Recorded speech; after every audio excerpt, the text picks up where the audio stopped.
My name's Colin Forrest. I'm one of the council members of AIIA Queensland chapter, and welcome you here tonight for what promises to be a great event. Firstly, I'd just like to acknowledge the traditional owners, the Yagara people and the Turrbal people of the land upon which we're meeting, and pay our collective respects to their elders past, present and future. Tonight, I've been given by our chair, Paul, the honour of introducing our guest speaker. I specifically asked for this, so bear me some indulgence just for a few minutes while I introduce him. I specifically asked for this because I met Brett in the Honourable Dr. Brett John Mason, or Brett as I'll call him. I met him as a young man in Darwin in 1986, so almost 40 years ago. I had the fortune of being able to work in Darwin for the Leader of the Opposition in the Northern Territory Assembly, and Brett's brother David was a Judge's Associate in Darwin at the time, and I knew him well.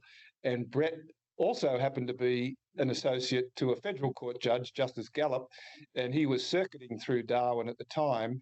So that David introduced Brett to myself and some other young lawyers who were also working up in Darwin at the time, and so that's how we made our acquaintance. I honestly haven't seen Brett much since then, but I feel as if I've known him for years. He let us in on a secret that I'd forgotten when he was communicating with Paul about speaking tonight, that he was actually born in Canberra. So we'll forgive him that. But when he and his brother David and I met in Darwin, I don't know that any of us would have thought we'd end up living all these years in Queensland. I think back in those days, young men from Canberra and New South Wales didn't even know Queensland existed, did they, Brett? Anyway, but you know, Brett and David's parents can be very proud of them. They've both had amazing lives. If you just indulge me a bit longer, I'll talk a bit about Brett's, but I also just wanted to talk about his brothers. They'd be very proud of their two sons. I'm not even sure you've got other siblings, or is there just the two of you? I'm sure they're proud of all of you. But Brett, of course, has had an amazing career. Brett he did his undergraduate law and Bachelor of Arts at ANU. Then he went to Cambridge and did his MPhil. Then he came up to Queensland and he did his PhD at Griffith between 94 and 2000. And not long after, and he's written 4 books, and I'll come back to those. Not long after that, Brett became or was elected as a senator for Queensland, and he served as a senator for us in Queensland here from 1999 to 2015. He was a parliamentary secretary to the Minister for Health and Ageing in 2007. He had various shadow portfolios when they were in opposition between 7 and 13. Then when they were back in government, he was parliamentary secretary to the Minister for Foreign Affairs. And in 2015, he was appointed as ambassador to the Netherlands, representing the organisation, permanent representative to the Organisation for the Prohibition of Chemical Weapons. Now he's back, and he's an adjunct professor at the School of Justice at QUT, chair of the Council of the National Library of Australia, and member of the Council of Griffith University. So quite an amazing career. His brother David went from being a judge's associate and a young lawyer to serving in the French Foreign Legion for 6 years, and what an amazing experience that was. If you want to read, and I'm going to spruik Brett's books, but if you want to read a great read, his brother David wrote a fantastic book about his time in the French Foreign Legion, which you can still pick up, called Marching with the Devil. When David came back, he did something like walked across Australia with a couple of camels from Byron Bay to the western tip of Western Australia, and then he ended up serving in the legal branch of the Australian Army, didn't he, or with them in Iraq. So the Mason brothers, at least, and I'm sure that they're representative of their family, have been amazing human beings. So these are 2 of the many books that Brett has written. Wizards of Oz, this one's about, and they're obviously quite different in content, how Oliphant and Florey helped win the war and shape the modern world with their science. And this one's called Saving Lieutenant Kennedy. And it's about the heroic story of the Australian Navy officer who helped rescue JFK. So I'm sure they're great reads. You haven't even brought them along to sell tonight. Just donated them to us for our raffle for the annual dinner. Oh, that's fantastic. A true politician or a former politician. So sorry to have taken up so much time indulging you with that introduction, but please give our guest speaker tonight a very warm welcome. Thank you. Well, can I thank you for that very warm introduction. I never used to get warm introductions or as warm as that in politics. And my only reflection, Col, is that over the last, well, nearly 40 years next year, Col and I haven't changed very much, ladies and gentlemen. We're still the same. But to Paul Lucas, the president of the Queensland branch of the Australian Institute of International Affairs, to members of the council. Casper, I saw downstairs. Casper Cooper, good to see you again. And Gemma, where's Gemma? Oh, down the back, who I know, of course, from Griffith University. Ladies and gentlemen, can I thank you all very much for inviting me along this evening. It is an honour to be asked.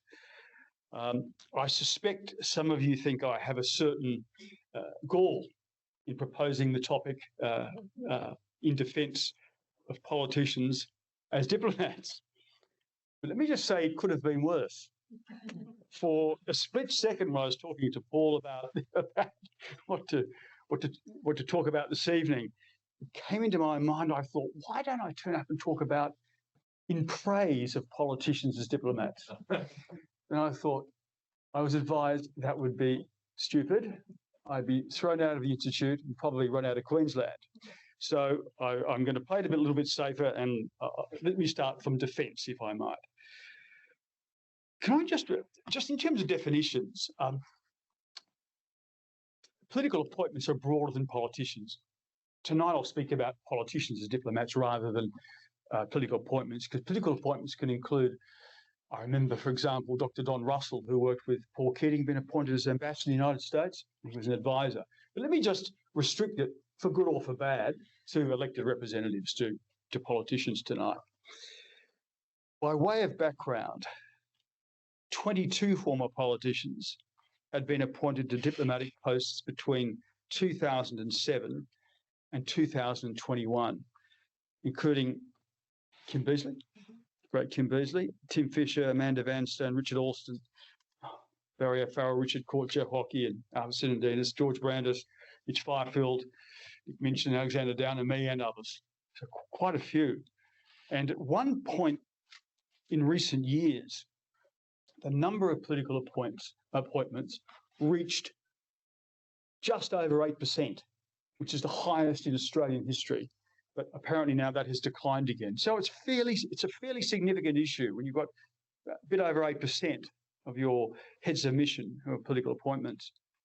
In the past, politicians were, I think it's fair to say, routinely appointed to, let's say, London and Washington, pretty routinely, not always. But are now being sent, political appointments are now being sent to posts that were once the exclusive domain of career diplomats. Now, why would it be, ladies and gentlemen, that most of the politicians sent overseas were senators? Is it because senators have a natural diplomatic instinct? Why? You all know. Casual vacancy. Correct. It's the mechanism of a casual vacancy. So when a senator resigns, their position is taken by their party. And there's no need for a by-election. And governments, prime ministers, hate by-elections. So senators, it's much easier to get rid of a senator and replace him or her. And that's why most of the politician diplomats are former senators. Let me discuss this topic first with reference to my own appointment as ambassador. Let me tell that rather messy story. And then let's see if we can't pull a few themes together in defence of politicians as diplomats. Do politicians make good diplomats? Is their appointment ever defensible? If so, when is it? First, let me start with a story about why I was appointed as ambassador to the Netherlands. And spoiler alert, it is not because of my good looks and charm. All right? Nothing to do with anything at all except politics. First, you'll be pleased to know that I had no intention, none at all, of becoming a diplomat. Certainly not when I did. Certainly not when I did. A decade ago, this very week, the foreign minister, it was on the 21st of April, 2015, 10 years ago, the foreign minister, Julie Bishop, announced my appointment as ambassador to the Netherlands. Just after the release, the media release goes out, and I got it, and I thought, that's it, now it's public knowledge. And I received a phone call from the Secretary of the Department of Foreign Affairs and Trade, Peter Varghese. He's now the Chancellor of the University of Queensland, a very, very charming man. I assumed he called me to congratulate me, but no, he did not. Rather, he told me of his disappointment that I had been appointed because I had taken a job that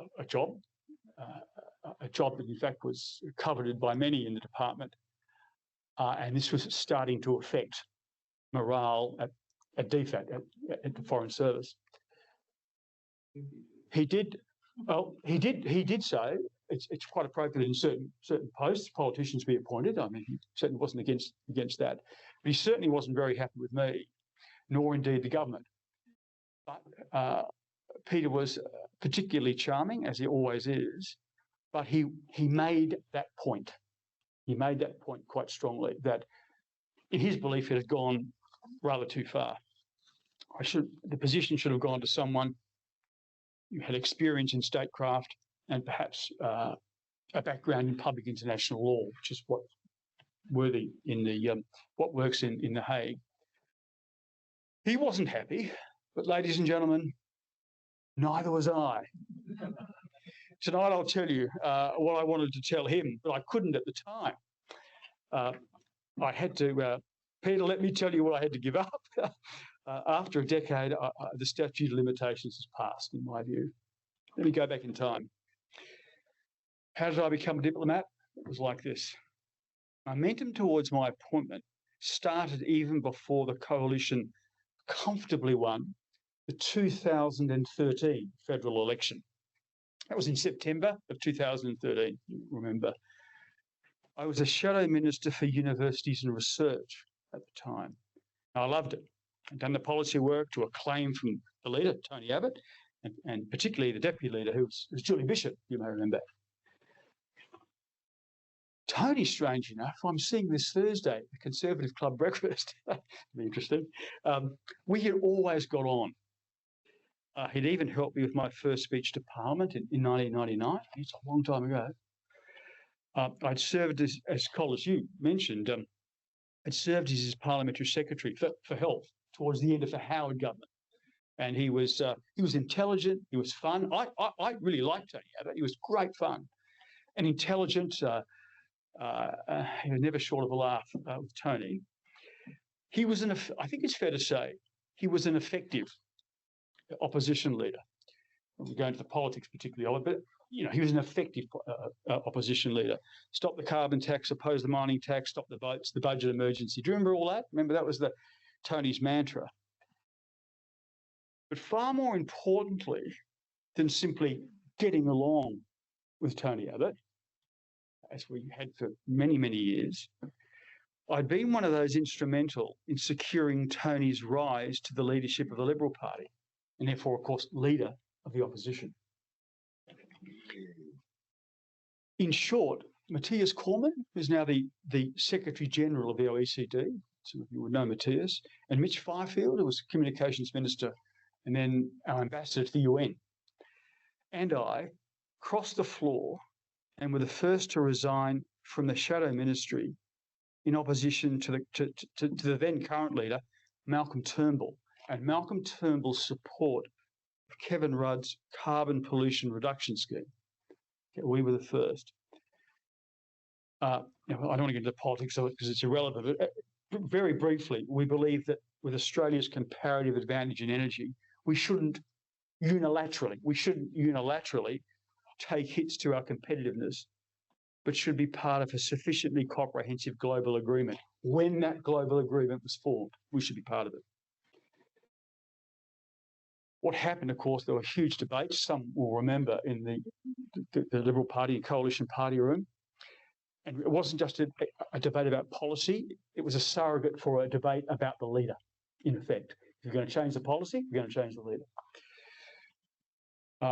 I was a vigorous contributor, as I was then in the shadow ministry. But on that occasion, in support of our opposition to the CPRS, only two of us were, me and Mitch Fifield, only two in the shadow ministry. So it was a pretty, when you're running out under gunfire, right, and there's only two of you, it's a difficult moment. And I voted for Tony, and he won the leadership in December 2009, some might remember.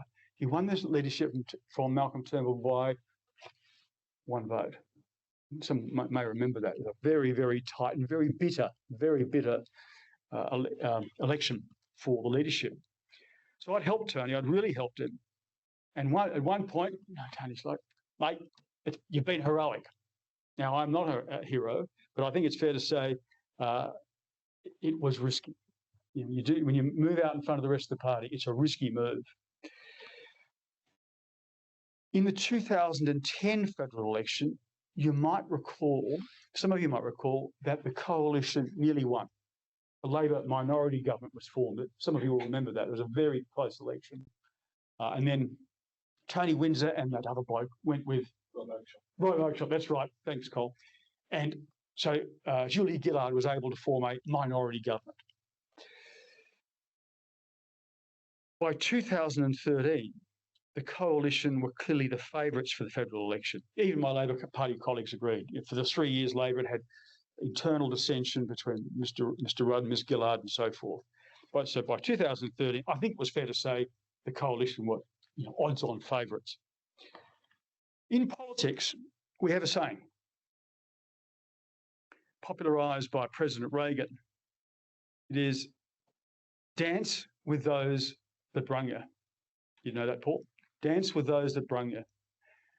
And what that means is that you look after those who looked after you.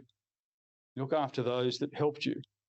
I assumed Tony Abbott, a great admirer of Reagan, would adopt this view. That was my view. As the 2013 federal election loomed, all was looking good. Except it wasn't.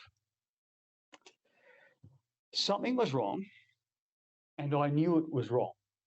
I could feel it. My staff knew it. Throughout 2013, Tony Abbott had become increasingly distant. Some of that's natural, of course, but for me in particular, just small things. He'd refused to launch a book that I'd co-edited about coalition policy, and for which he'd already written the introduction. Introduction by Tony Abbott. He didn't want to launch the book. I thought, what? Julie Bishop stepped in, but it was very strange. And then we were at events and he didn't recognise me. Usually you recognise your colleagues. And when I spoke about matters, policy post-election, the ship we were going to win, he was very awkward, extremely awkward. On Saturday, the 7th of September, 2013, the coalition had a big win. Some of you will recall that. Tony Abbott had a pretty big win. It's pretty comfortable. The coalition won 90 seats and the Labor Party 55. So it's a comfortable win in Australian politics. It was the pinnacle, really, of Tony's career. That was on Saturday. And then at home on the Wednesday, it was very quiet. I didn't hear anything. And then on Wednesday, the 11th of September, I get a call from Eric Abetz, the leader of the Liberal Party, leader of the government in the Senate. Took the call, I was at home, I remember it still. Hey mate, Derek here. I said, yeah, I know it's you, Eric. How are you? Good morning. You're going to be dumped. I said, Well, Eric, okay. What's the question you would ask? Why? Is that fair? First question. Okay, why? Oh, mate, you better speak to Tony. The antenna goes straight up. You go, hold on, you're Senate leader, you were there, why? You better speak to Tony. So I drove into the office. I still remember this very well. He actually said to me that the reason he knew I was going to be dumped was because it had just been announced on ABC News. And of course, those who know about politics will know the ABC doesn't find that out unless it's leaked by Tony's office. It would have been leaked. I get into the office and I listened to that morning's news on the ABC, and it said, all the no hopers that were going to be dumped, and they gave a reason involving in factional business. They were hopeless, or someone else was stupid. Blah blah blah blah blah, and Brett Mason, with no reason given. They didn't say I was stupid or engaging in wicked activity.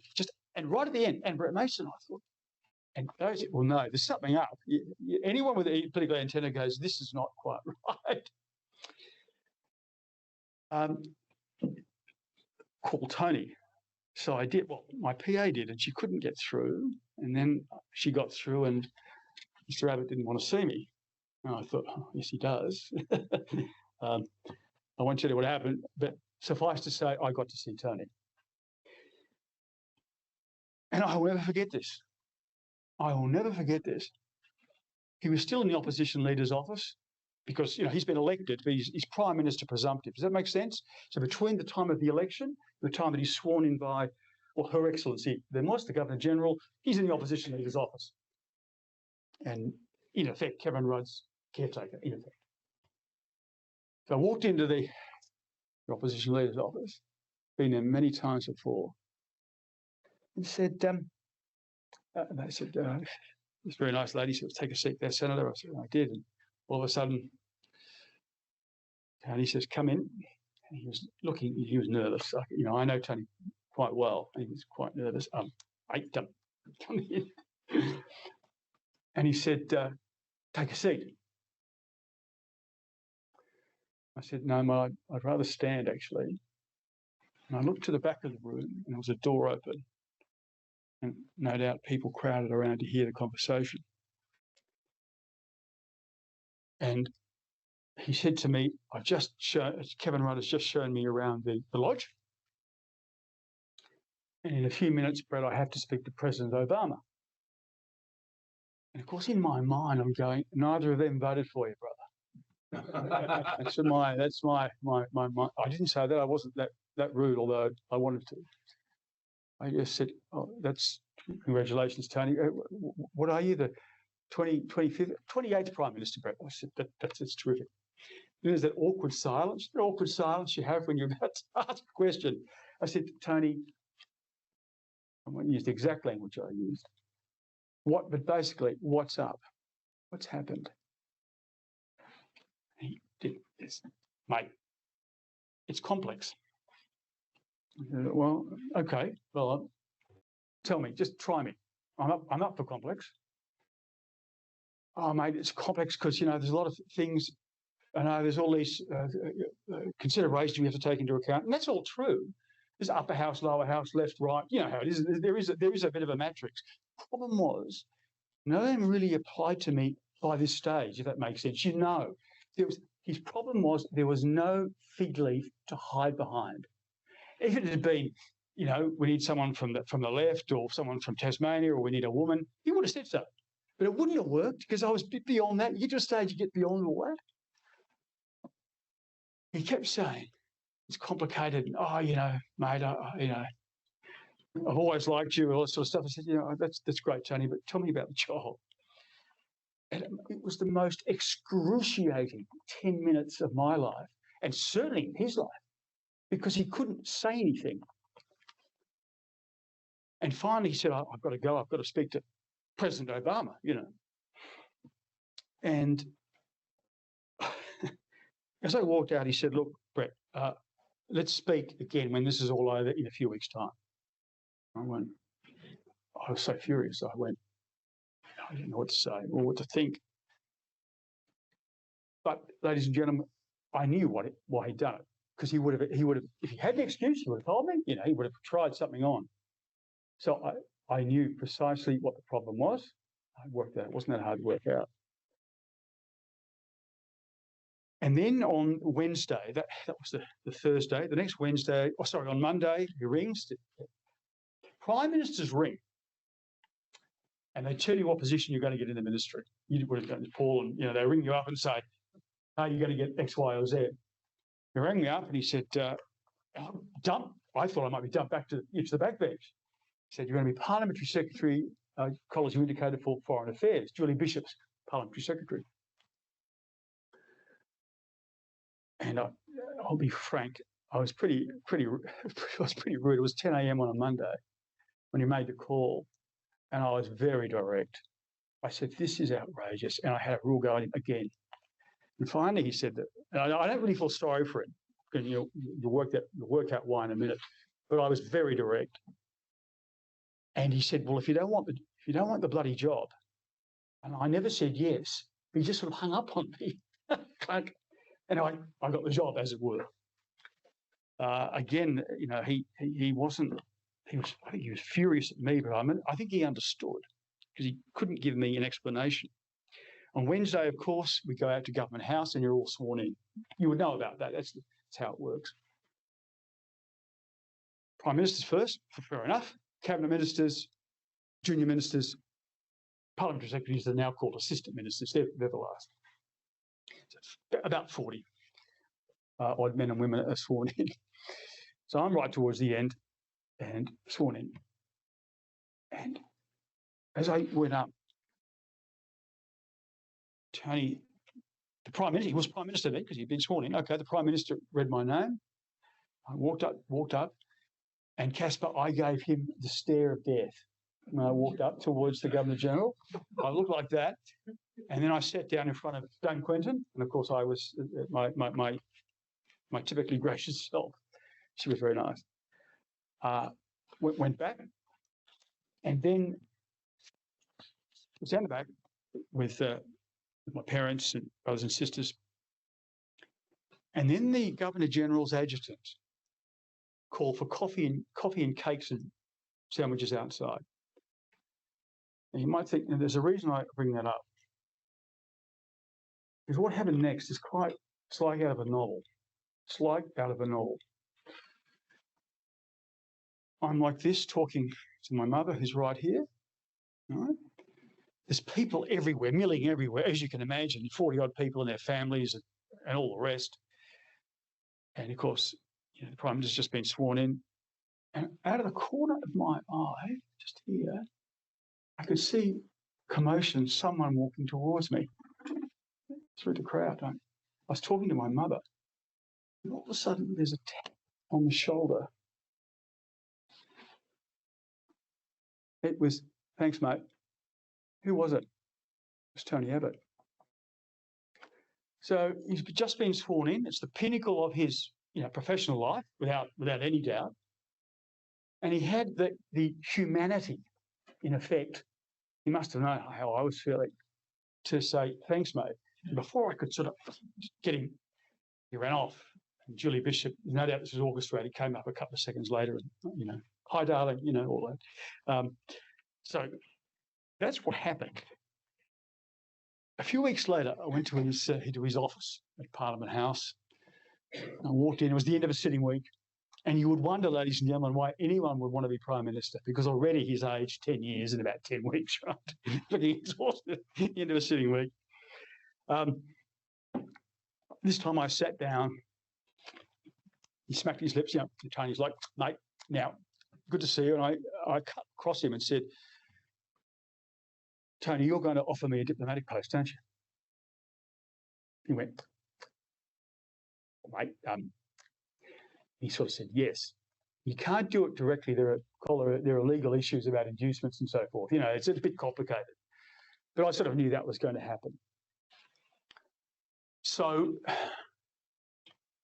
he tried to be a gentleman about it, but he still wouldn't explain why.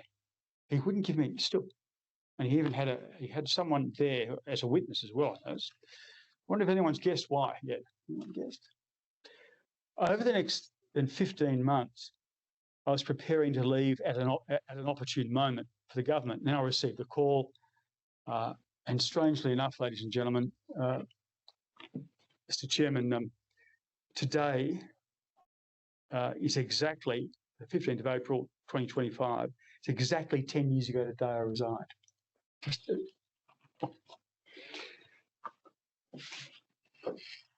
Let me be frank. The job was wonderful, but it was given to me as a consolation prize. It was given to me because I was demoted and then urged to leave Parliament. Why was I? They wouldn't tell me, but I knew and all my colleagues knew. This is what happens. Well, everyone works it out. There's only one explanation. And Tony did tell me in late 2018 when I returned to Australia after The Hague. But I'd known as soon as I walked out, I'd known this as soon as I walked out of his office that afternoon. I knew straight away. I was demoted and urged to leave, Tony said, as part of a factional deal to save George Brandis's pre-selection. It was all about a factional deal. Tony, along apparently with nearly everyone else, believed that in a pre-selection contest, George would lose and be relegated to the risky number 3 spot. He explained, because it's LNP, makes it, the Nats are at number 2, goes 3. And he couldn't. He had an agreement where he's going to protect the positions of the left of the party. That's why George never had to face me in the pre-selection. So to handicap me, they were demote me and in the end force me out because they thought, God, he might still win. You know, George was never, his problem wasn't that he was a member of the left. His problem was that he wasn't particularly liked within the party. He was a more difficult creature. I think people who know him will know that. Is if you're a little bit pompous in the LNP, it is not. Speak here too, so we've got both sides. Yeah, but oh no, hear anything about this? No, and you wouldn't because it doesn't really reflect well on anyone really, and even me in a way. But it's true. Tony, to his credit, was often open, was open about it, and you know, it's very rare, but he apologised. That's a rare thing for former prime ministers to do. He apologised. He said, "I'm really sorry about that. I know it wrecked your career and everything else." But ladies and gentlemen, that's politics and that's power, and that's how the system worked. I wasn't in The Hague because I wanted to be.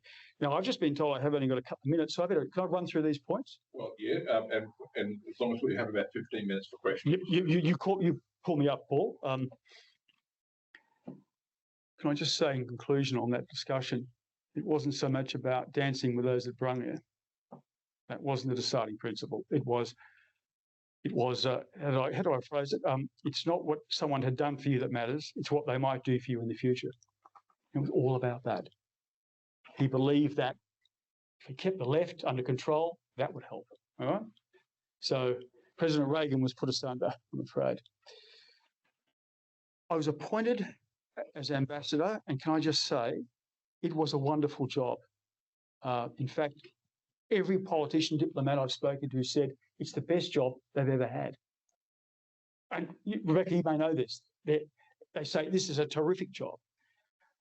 It wasn't quite what it seems, ambassador to the Netherlands. Less than half the time was spent on bilateral issues. Though when I got there, the EU free trade agreement and security issues had become important. So there was somewhat of a renaissance in Dutch-Australian relations. MH17, people heard of that? Yeah, that also had reignited, Casper, that's right, our relationship. I mean, it really was going through somewhat of a renaissance. So many investigators from the AFP had been coming to The Hague. And also, of course, Their Majesties, the King and the Queen of the Netherlands, went on an official visit, came to Australia on an official visit in 2016, 400 years after Dirk Hartog, you may remember. So I accompanied them. And it was wonderful. You know, I don't want to, it's absolutely terrific. I didn't want to be an ambassador, but you know, it was a privilege to do it. It was an honour. But most of my time was on multilateral issues, or just chemical weapons, international court of justice, private international law, permanent court of arbitration, Europol, and so forth. So it was public international law and some private international law that The Hague was famous for. And that's what I spend most of my time on.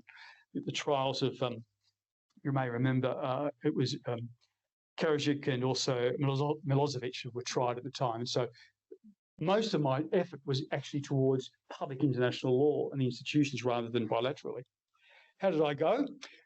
Well, the skill sets of politicians and diplomats isn't altogether different. Not altogether different. Working with others, leading and hopefully inspiring a team, quickly mastering a brief, and most importantly, ladies and gentlemen, being a confident public face of Australia is something that we do, that diplomats do, and politicians are particularly practiced at. There is a difference in style, temperament, training, and knowledge between politicians and diplomats. Politicians often have bigger personalities, sometimes more forceful. They tend to be more emotional and more exuberant, and often less formal. Maybe I'm just speaking about myself, but this is how I see it. And they tend to be less risk averse. Diplomats, you know, if you're a career diplomat, you've got something you go back to. We're there for 3 or 4 years, and we go away. So we tend to have a go while we're there. They're usually academic, a bit more flamboyant, often better public speakers, and certainly, as you will know, Paul, working 7 days a week is not a problem. We do that without even, you know, QCs do the same thing. It's what we do. Politics is a load-bearing profession. Your skills that you learn, public speaking, marshalling of arguments, persuasion, and the rest, you practice those skills under far greater stress and in much more concentrated form than diplomats. Competencies are crafted under great adversity in politics. You learn to do it very well, very quickly, and you have to. Diplomats generally don't have that load-bearing capacity. What did the Netherlands think about a politician being appointed? Well, they're often liked by the receiving government. If you've served at the ministerial level, you're presumed to have good links with the government. It might be the trade minister, the foreign minister, the prime minister. The trade minister, for God's sake, used to work for me, Steve Shobo, when I first went into politics. So I could say I know the foreign minister well, the trade minister, and the prime minister a bit. And the Dutch like that. They think, you know, they're part of that channel. The appointment can also show particular political commitment. With the downing of MH17, the official visit and so forth, we were looking at a free trade agreement with the European Union. We're giving particular political impact or seeking political impact with a political appointment. And that's how they saw it. They thought, oh, Brett's been appointed because, you know, Australia and Netherlands are going through this renaissance, in effect, in their relationship. And we needed each other, Frank, and we needed each other. And we can bring, they thought that the mission now had a greater status and perhaps a renewed focus. Politicians can add a certain influence or prestige to the post. In any case, so ladies and gentlemen, that's what I argued, that we all argued that my appointment would add something for the Dutch. I think it did. I think the arguments were sold generally pretty well. But and indeed, for that reason, I think you can uncontroversially say that politicians, the best role for them probably is something along the lines of a special envoy. You know, like Russell True was appointed as special envoy for the Prime Minister in Eastern Europe or something, where you are speaking on behalf of the Prime Minister. That's probably less controversial than being appointed as an ambassador, for example. And I think there's less concern in, you don't get in the way of career officers quite so much. What are the arguments against politicians as diplomats? Well, very quickly, we're not diplomats. Much of it's temperament. It takes tact and patience and modesty and accuracy to build relationships. Diplomats tend to have that. Trust and character are vital in effective diplomacy. Politicians do not always possess these characteristics in abundance. Modesty is not a characteristic of politicians generally. So the characteristics of successful politicians and successful diplomats is often slightly different. Different personalities and different skills. I hope Kim Beazley doesn't mind me saying this, but Kim Beazley's weakness as a politician, in many ways, was his great strength as an exceptional ambassador. His integrity. You know, he was a decent person. You could trust him, you know? And I think he's probably too nice in some ways to be Prime Minister, Kim Beazley. Secondly, as Peter Varghese told me, he said this directly, my appointment made it tougher for career diplomats.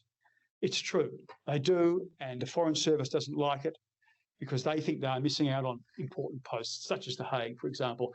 And he's right. I don't want to quibble with that. It makes it tougher for career officers. And when I didn't apply, you can apply to stay for an extra year. In fact, I was asked to stay an extra year, but I didn't. And I could hear the cry of relief in The Hague from Canberra because the department didn't want me to stay, even if the politicians did. And can I just say finally, to work, for politicians, political appointments to work, you have to have good diplomatic staff because we don't have the knowledge. We don't have the background. Rebecca, you know this. You have to have a good 2IC, and I had an excellent 2IC and the entire team. I was gifted by my predecessor, an experienced ambassador, a wonderful team, and to be honest, they made it easy for me, and I have no problem saying that. They were an excellent bunch. Diplomats tend to be an intelligent lot. Can I conclude then, ladies and gentlemen? There's no easy answer, I'm afraid, Paul, to the question whether politicians should be appointed to diplomatic posts. Diplomacy is personal, and so is politics. It's very personal. In the end, I suspect it depends much more on the individual than it does on the profession itself. Some are good at it, some not so good, and we have all seen both. The truth is there is a crossover in skills, but perhaps less so in character and in temperament. Politicians will continue to be appointed to important posts, Washington, London, and perhaps increasingly to New Delhi. It becomes more important. With the right appointment, I think it can work really well. But I do concede that in the vast majority of posts, political appointments should be the exception and not the rule. For me, I loved it. But whether I was the best possible appointment, I'll leave with you. And I'm not sure Peter Varghese will ever forgive me. Thank you.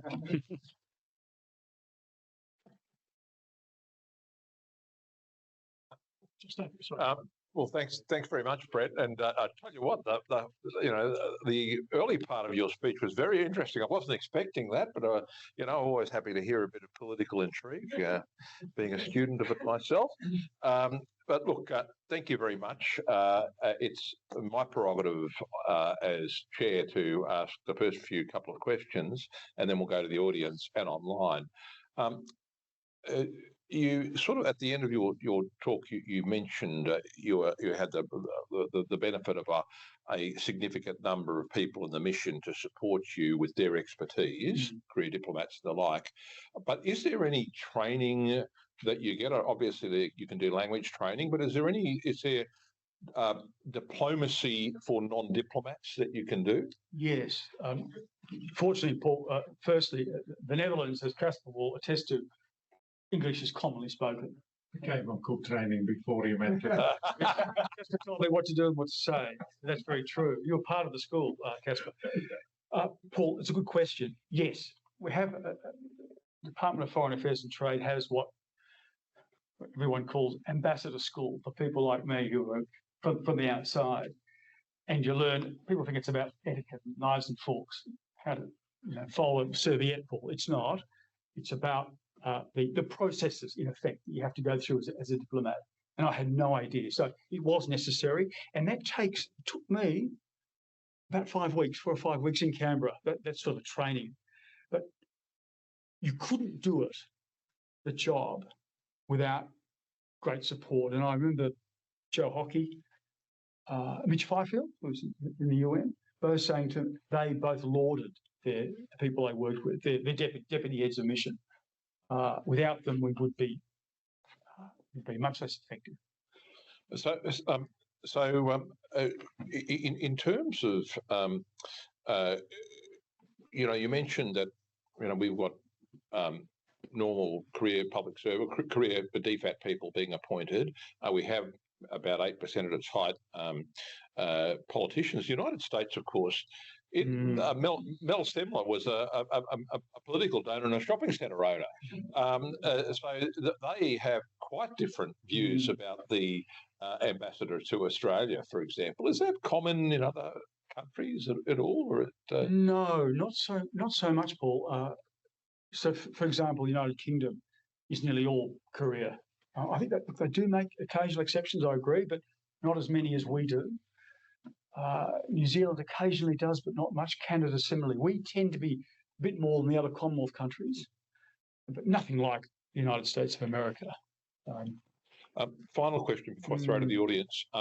One of the things that those of us who have been involved in politics, and indeed judges as well, is that you're urged to come to decisions. There ultimately is a right way, based upon what you've looked at, to determine things.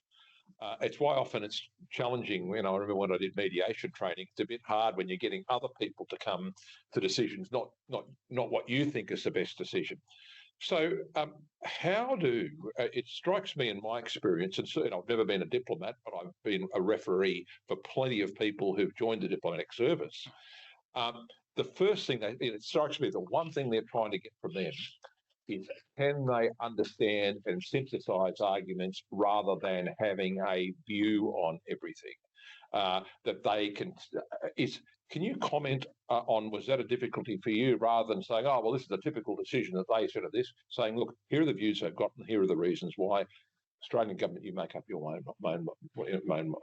Yes, it was, and indeed, diplomatic cables back to Canberra. You tend to report about what people are saying in the Netherlands, for example, not just what the Dutch are saying, but what everyone is saying. And I was a bit frustrated because everything goes into.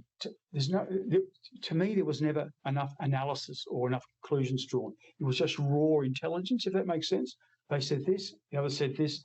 I said, but just tell them that it means this. No, I was put in my place that in fact you can't make conclusions from the raw intelligence call.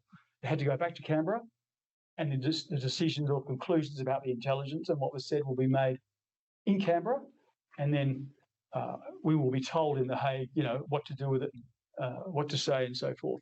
Not that I always listen to Canberra. So, questions from the audience down the back there. I'm not sure if you'll be able to answer this, but you've given your thoughts basically as a politician in defence of diplomats. I'm wondering if you have any thoughts on how a diplomat might defend a politician appointed as a diplomat and what they bring. Can you just repeat the question? Yeah. So the question is, how would a diplomat defend a politician appointed as a diplomat? Yeah. Well, they often don't. They often don't. They occasionally do, Paul. But look, to be fair, I want to sort of say terrible things about Peter Varkey. I like him and what he told me. Remember, he's representing his department and his officers. Now, I get what he's doing, and I don't hold that against him. And even Peter would say some positions, traditionally go to politicians, London and Washington and so forth. What they tended to do, for example, in The Hague, my deputy, Indra McCormick, who's now the ambassador to Portugal, I think, and the others would say to the Dutch and everyone else, aren't we lucky to have Brett? Because, he has these contacts. He's close to the foreign minister and the minister for trade, and he'll be wonderful at the soiree. We'll have him talk and say a few things. Does that make sense? So they try to make a politician as a diplomat mean that we care more about you than you even know. Does that make sense? Yeah. It's like we're upgrading our relationship. And as I mentioned, and Casper, you'd agree with this, we did go through somewhat of a renaissance, didn't we, Australia and the Netherlands, with security and trade, MH17 and the royal visit. So there was quite a lot going on, in fact. Can I just observe? I mean, it's your talk, not mine, but I mean, you did indicate that Peter Verghese' discussion with you was a private one. He didn't put out a media release in the national media. He was expressing a private view. Yeah. Well, I think, to be fair, if I might, it's a private view, but I think it was one held fairly broadly within, within the department. And I'm not even that critical about it. I don't. If I was a career officer, and the two most recent, sorry, Paul, but just to say, but the two most recent appointments who succeeded me as ambassador in The Hague are both public international law specialists. Does that make sense? Matthew Newhouse and then Greg French. And they're both specialists in public international law. And I know that one, if not both of them, for years wanted that post. And I'm giving it as a consolation prize after a political stoush. And I'm being very frank, Paul, because that's the truth. That's the truth. I hate to say it, it's the truth.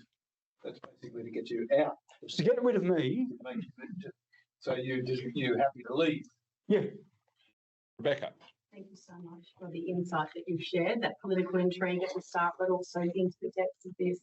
I'm interested in, having served, I would say absolutely there's different skills, the skills that you've outlined, and to be judged on delivery while you're there. I've also experienced where I was in Singapore when a High Commissioner was called back home. So it was serving Sir Will Hodgman, former Premier of Tasmania, appointed to Singapore. I think it was the same time as Barry O'Farrell as well. And I just wanted to comment or get your insight on, I think there's deeper damage done when you're pulling someone out and when that became a public, and I was there on the ground in Singapore. We were collectively trying to talk to the Singaporean government about what that meant and colleagues. So just, I guess on that, it's when you either make a decision and we appoint someone and you serve your time, or we end up in those situations where we're actually having to manage other politics around people being moved out earlier. Becky, you've summarised it well. I couldn't do a better job, but if you appoint someone, you really, unless there's criminal activity or whatever, but other than something like that, you've really got to put up with them. Because politicians, because of their profile, if it was a public servant, a career diplomat, you could probably do it quite more discreetly. If it's an ex-politician, it's a lot harder. And you have to be very, very careful with political appointments for that very reason. We haven't discussed this yet, Paul, but Kevin Rudd's our ambassador to the United States. The worst thing would be for us to bring him back, unless we got to the stage where he simply couldn't work with the administration, or the administration, couldn't work with him. Like Sir Kim Darroch, remember the ambassador of the United Kingdom to Washington, had to go because the cables were leaked. Remember that, Paul? So Lord Darroch, I think he is now, he's gone to the House of Lords because they really gave him a prize. But does that make sense? So you have to be very careful about how when you're pulling people out. And it's Australia's decision. But the only thing I would say about Dr. Rudd's appointment would be only if the Americans would not work with him. And they made that very clear. Then for our sake, for the national interest, you might pull him out. But otherwise, no. Thank you for the presentation. I just had quite an easy question. I was curious to know what it was like for you living in The Hague and working with the Dutch. Have you ever been to the Australian residence of The Hague? No, I haven't. Tobias Asselin, it's the most beautiful. It's Julie Bishop's favourite mission, actually. Did you know that, Caspar? Her favourite, the residence of the ambassador. Now, I come very ordinary. My father was a newsagent, huh? He sold cigarettes to 14-year-olds, my father, back in the 70s. And so I'm not used to having a butler, a maid, a chef, and a driver living in a 4-story building home in the middle of The Hague, in the most beautiful part of The Hague, next to the Americans on next door. Yeah, absolutely glorious, and on the Indonesians on the other side, absolutely glorious. And Julie Bishop used to love staying there because it was such a beautiful place, and because my parents came and would never wanted to go. And I had friends upstairs who I didn't know the name of. Struple. They turn up and they want to stay upstairs forever, it seemed. But I'm not making any comment on this. no, it's a great job, but you pay for it in other ways. But I loved The Hague, and the Dutch were terrific hosts, quite, if you don't mind me saying, often quite direct. Quite direct.